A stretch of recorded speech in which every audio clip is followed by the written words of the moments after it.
Since the 2014 Occupy Central movement, the reputation of Hong Kong police had fallen sharply from Asia's finest to riot police, as the shadow of police brutality has haunted the 30,000-member police force. Some liberal media outlets and Western politicians were at the forefront of those who accused Hong Kong police of brutality.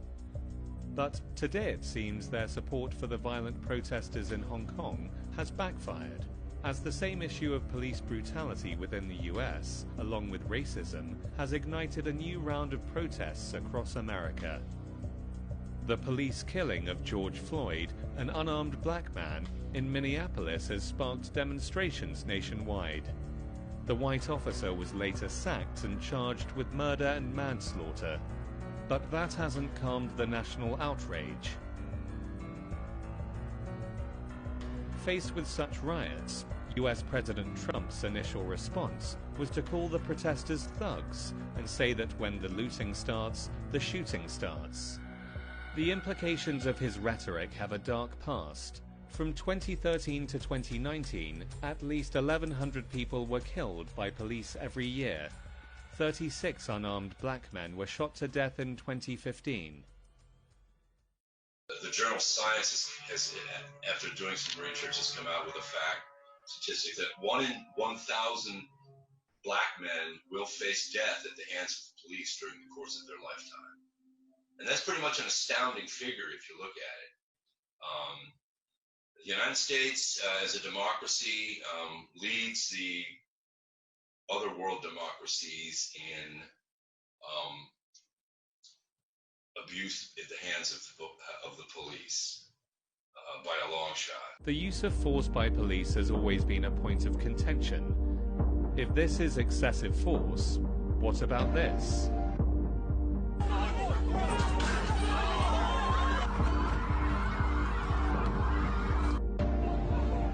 It may be unfair to conclude who is more violent based on these clips. In any society, the main job of the police force is to maintain stability. The use of force is necessary sometimes.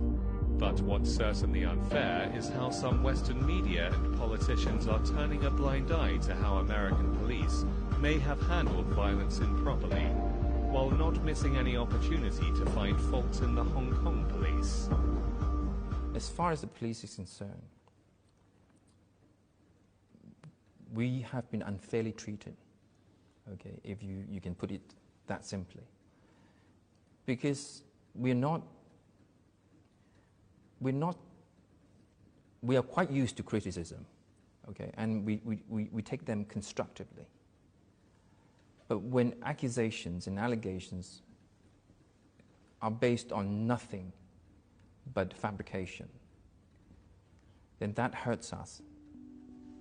And do not forget that the violent protesters in Hong Kong, especially at the later stage, were fully equipped with weapons such as bows, arrows, Molotov cocktails, and petrol bombs. On November the 18th, Hong Kong Polytechnic University was turned into a smoking battlefield by the rioters.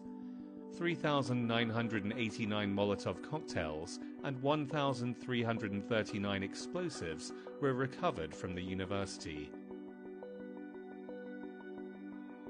During the chaos, a policeman was wounded in the calf by an arrow and another was struck on the nose by steel pellets.